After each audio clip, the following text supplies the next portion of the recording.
Union order ইউনিয়নের ৬ নং word কর্তৃক আজকে আয়োজিত কর্মী সম্মেলন।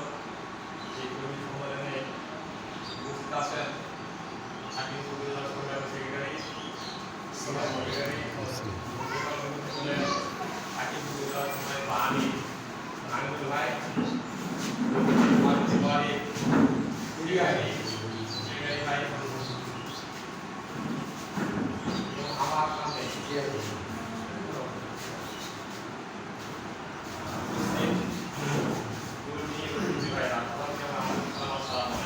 ওয়ালাইকুম আসসালাম ওয়া রাহমাতুল্লাহ।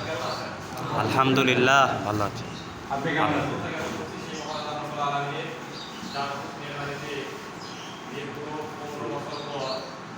আমরা খোলা আকাশে দিয়েছি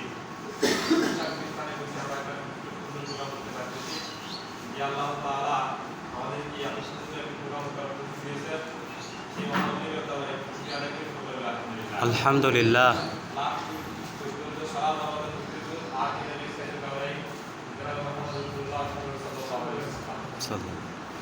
আজকে প্রোগ্রামে যে সন্তানকে স্মরণ করছি এই সকল আমাদের কেন্দ্রীয় নেতৃবৃন্দ যাদের গুরু নির্যাতন করে অন্যায়ভাবে নিষ্ঠুরভাবে জুডিশিয়াল বিলিংয়ের মাধ্যমে হত্যা করা হয়েছে।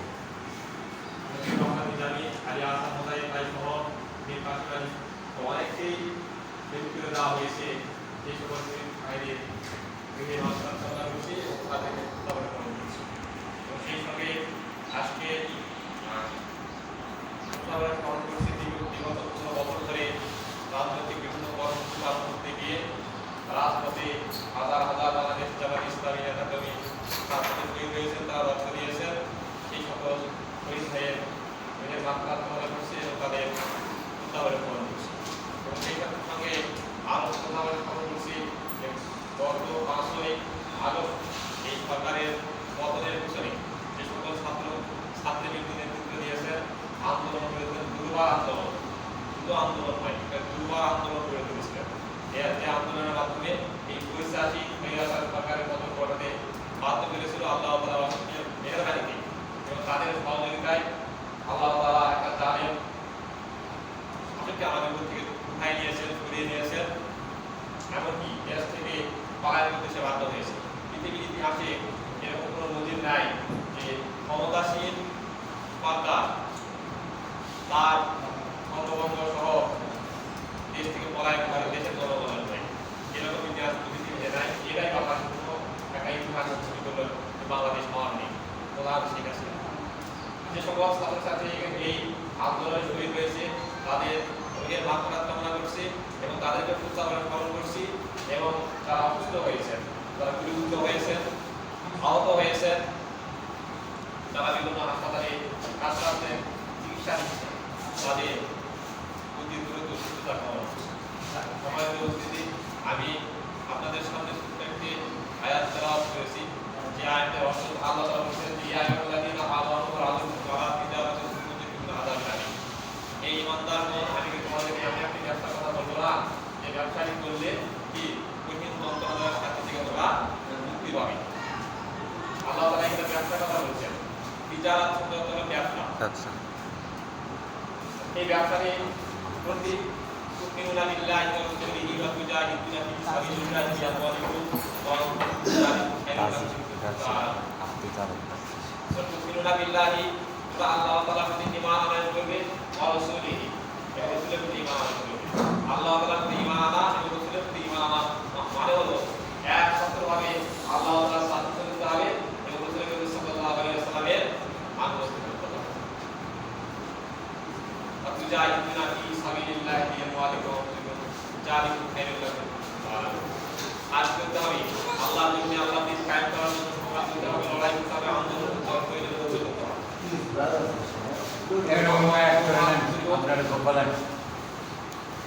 মাল এবং জানতে মালও দেওয়া লাগতে পারে, আবার জানো আলাদা একটা মাল দিয়ে আগে মাল তারপরে জান। তাই তোমাদের কল্যাণ করা হবে তোমরা সম্মানিত সুদীমণ্ডলী।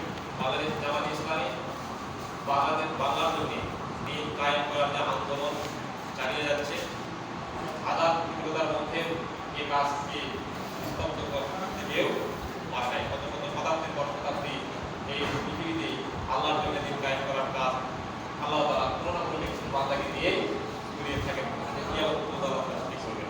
আমরা দীর্ঘ 15 বছর যাবত এই আন্দোলনকে অর্থাৎ এই বাংলার জন্য দিন কায়েম করার যে প্রচেষ্টা, সংঘবদ্ধ যে প্রচেষ্টা আমরা বিভিন্নভাবে পালন করতে পারি নাই। বিশেষ করে আমরা পরিবেশ করতে পারি নাই, ওয়ার্ড তৈরি করতে পারি নাই, ইউনিয়ন তৈরি করতে পারি নাই, উপজেলাগুলোকে খোলা অবস্থানভাবে করতে পারি নাই। আমরা করেছি গোপনে গোপনে করতে হয়েছে। অনেক সময় পঞ্চায়েত বাড়িতে করতে হয়েছে, অনেক সময় ফুলের বাড়িতে করতে হয়েছে, এরকম বিভিন্ন ধরনের বাড়িতে আমাদের পুরুষকে আমাদেরকে করতে হয়েছে। ইন্ডিয়ান পরিবেশ আমরা অবশ্যই করতে পারি না। আমাদের অফিস আছে, সেখানে থেকে আমরা এই প্রোগ্রামগুলো আমরা করতে পারি নাই। দীর্ঘ 15 বছর সেই অফিসটা তালা চলে আসছে। আল্লাহ তাআলার রহমতে সেই অফিস আমরা খুঁজে পেয়েছি, সেই অফিস আমরা সংস্কার করেছি, প্লাস্টার করেছি, সব কিছুই করেছি এবং আমরা সেখানে প্রচার প্রোগ্রামগুলো আমরা করতে পারবো। আমরা বিভিন্ন প্রোগ্রামকে পরিচালনা করতেছি। তো এটা আল্লাহ তাআলার একটা রহমত, তাই না? আল্লাহ তাআলার রহমত ছাড়া কিন্তু আমরা কোনো কিছু আগে পারতাম না। আল্লাহ তাআলা কিন্তু যতটুকু আমরা চেয়েছি তার সঙ্গে আল্লাহ তাআলা আমাদের বেশি দিয়েছেন। তাই আমরা চেয়েছিলাম বাংলাদেশ থেকে কি হবে, এই স্বৈরাচার সরকার পদত্যাগ করবে এবং নির্দলীয় সরকারকে আধিক ক্ষমতা দিয়ে নির্বাচন দিবে, আর সেই নির্বাচনে যদি জনগণ চায়, তাদেরকে যদি চায় তারা আবার সরকার গঠন করবে, আর অন্যদেরকে অন্যদেরকে যদি জনগণ চায় তারা সরকার গঠন করবে। এই কিন্তু আমাদের চাওয়া ছিল।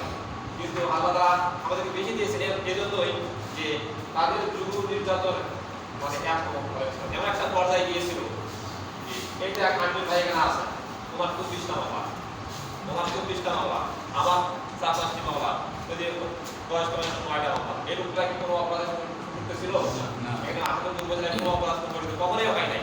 এমনকি আওয়ামী লীগের সঙ্গে কোনো তর্ক বিতর্কও হয় নাই। তাদের সঙ্গে কোনোদিন খাওয়া পাল্টা খাওয়া এরকম কোনো মানে ঘটনাই তার সঙ্গে ঘটনায়। অথচ আমাদেরকে বোমাবাজি মামলা, মারামারি মামলা, মার্ডার মামলা, বিভিন্ন ধরনের মামলা দিয়ে আমাদেরকে মাসের পর মাস জেল খাটিয়েছে, মাসের পর মাস আমাদেরকে ছেড়ে রেখেছে, মাসের পর মাস রিমান্ড খাটিয়েছে।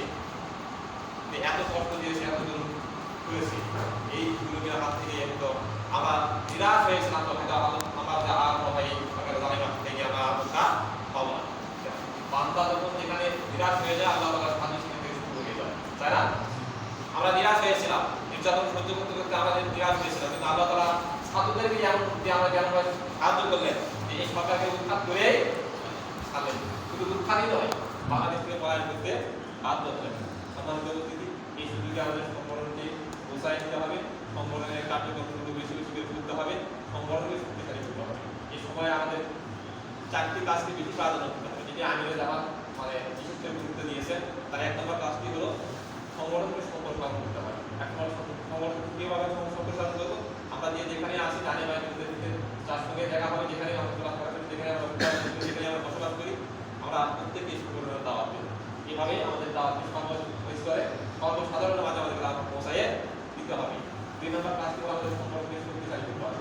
সংগঠনকে শক্তিশালী করতে গেলে আমাদের জনশক্তি বৃদ্ধি করতে হবে, তৈরি বাড়াইতে হবে, শুধু বাড়াইতে হবে না, এগুলো বাড়ানোর মধ্যে দিয়ে আমাদের সংগঠনকে শক্তিশালী করতে হবে। 3 নম্বর হলো জনশক্তির মান বৃদ্ধি করতে হবে। জনশক্তির মানটা কিভাবে বৃদ্ধি করবে?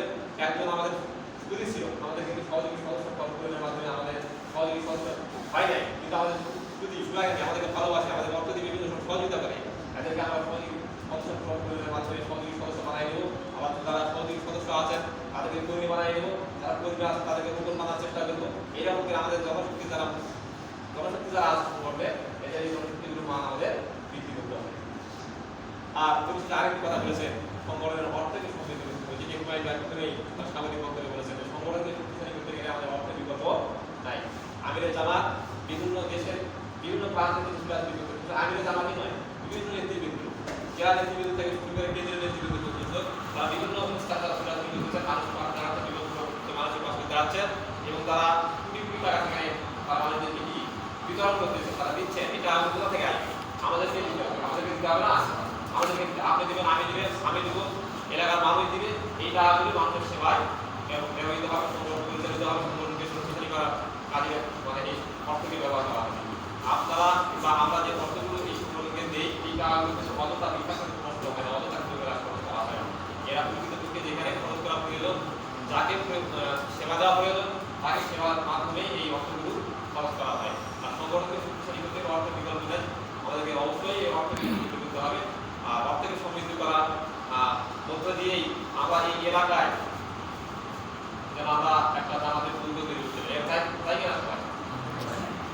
উচ্চপুর বন্ধপুর এই ওয়ার্ড 6 নম্বর ওয়ার্ড আমরা আমাদের একটা গ্রুপ তৈরি করতে চাই। আগে থেকে একটা গ্রুপ করে দিলে আমরা একটা প্রোগ্রাম করতে পারি। এর পাশে আগামী প্রোগ্রামে যদি আরো একজন আমরা প্রত্যেকে যদি আমরা চাই আর গ্রুপ করে বানাই আর নিয়ে হাজির করব করা যাবে না। প্রত্যেকে যদি একজন করে নিয়ে আসতে হবে না। রাজনীতি ঘরে যে জায়গাটা থাকা আমাদের অনেক প্রোগ্রামে যে জায়গাটা থাকা থাকবে না। এভাবে আমাদের সংগঠনকে সম্প্রসারণ করতে হবে। আল্লাহ তাআলা আমাদের প্রত্যেককে এই আশীর্বাদ দান করে আজকে প্রোগ্রামে শুরু করতে